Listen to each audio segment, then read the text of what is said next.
বিজেপির রাজ্য নেতৃত্ব নিয়ে ফের ইঙ্গিতপূর্ণ মন্তব্য সৌমিত্র খান। দুজনের ওপর রাগ করতে নেই, এক বাচ্চা দুই বৃদ্ধ।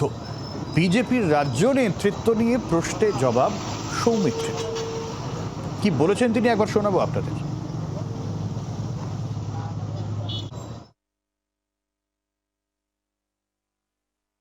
বাচ্চা বা বুড়োর সাথে লড়াই করতে নেই। পলিটিক্সে সার্থক ব্যক্তিদেরকে সামনে আনতে হয়। বাংলায় 1984 সালে কংগ্রেস 16টা সিট পেয়েছিল। কংগ্রেসের ভুলের জন্য আজকে কংগ্রেস কোথায় দাঁড়িয়ে আছে? পশ্চিমবাংলার রাজনীতির একটা অন্য ধরনের। সেই জায়গায় নেতা চয়ন ভালো না হলে বিপর্যয় অবশ্যম্ভাবী। মৃত্যুঞ্জয় রয়েছেন আমাদের সঙ্গে। মৃত্যুঞ্জয়, নেতৃত্ব নিয়ে তো প্রশ্ন তুললেন, এই বাচ্চা এবং বৃদ্ধ বলতে কাকে বোঝাতে চাইলেন সৌমিত্র খান? একেবারেই দেখো, লোকসভা যে নির্বাচন, সেই নির্বাচনে জয়লাভের পর থেকেই সৌমিত্র খাঁর একের পর এক যে মন্তব্য, সেই মন্তব্য ঘিরেই কিন্তু চাঞ্চল্য শুরু হয়েছে পুরো বাঁকুড়া জেলা জুড়ে। শুধু বাঁকুড়ার বড় ভুল হবে, পুরো রাজ্য জুড়ে। কারণ হচ্ছে ভোটের নির্বাচনে জেতার পরেই তিনি কিন্তু প্রথমেই অভিষেক বন্দ্যোপাধ্যায়ের সুনাম করেছিলেন এবং তার যে রাজনৈতিক যে কলাকৌশল তার খুব ভালো লাগে, এমনই কিন্তু তিনি মন্তব্য রেখেছিলেন। এবং গতকাল যেটা লক্ষ্য করা গেল যে কালডাংরা যে বিধানসভা এলাকা, সেই এলাকায় তিনি যখন কর্মীদের সাথে যখন দেখা করতে যান, সেখানে গিয়ে তৃণমূল নেতার পা ছুঁয়ে তিনি প্রণাম করলেন। এবং তারপরে এই ধরনের একটা মন্তব্য ইতিমধ্যেই কিন্তু জেলা জুড়ে রাজনৈতিক মহল যেটা মনে করছেন, তাহলে কি সৌমিত্র খাঁ দল বদল করতে চলেছে?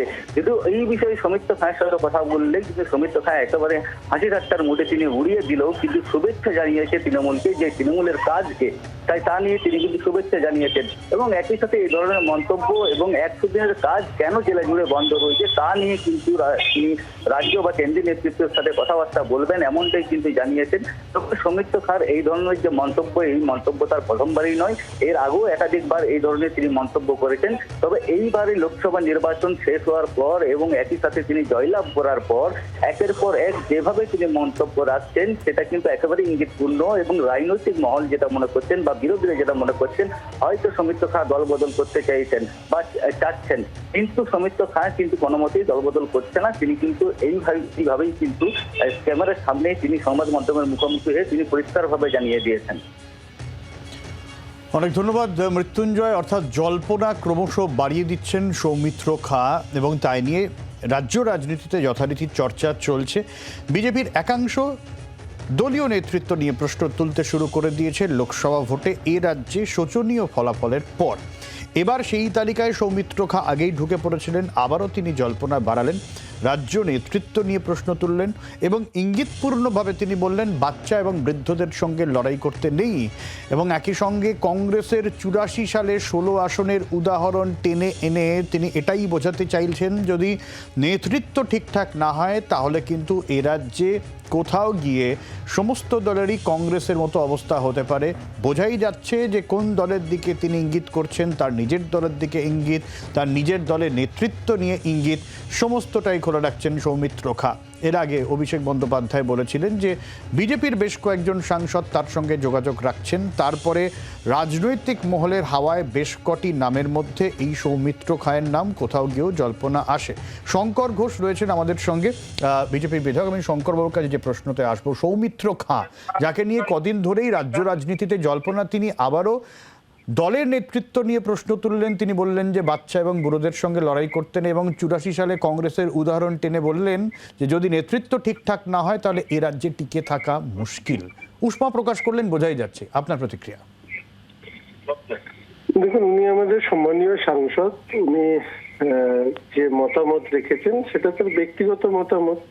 সাংগঠনিকভাবে এই নিয়ে তো কোনো কথা হয়নি। আর উনি বিভিন্ন সংগঠনের বিভিন্ন পর্যায়ে আছেন, নিশ্চিতভাবে ওনার কোনো মত থাকলে তিনি সেখানে বলবেন। আর প্রকাশ্যে যে মত তিনি বলেছেন, সেই মত কি প্রসঙ্গে বলেছেন সেটা না জেনে আমি মনে করি না কোনো মন্তব্য বা প্রতিক্রিয়া দেওয়া উচিত। অনেক ধন্যবাদ। শঙ্কর ঘোষ ছিলেন আমাদের সঙ্গে, বিজেপি বিধায়ক।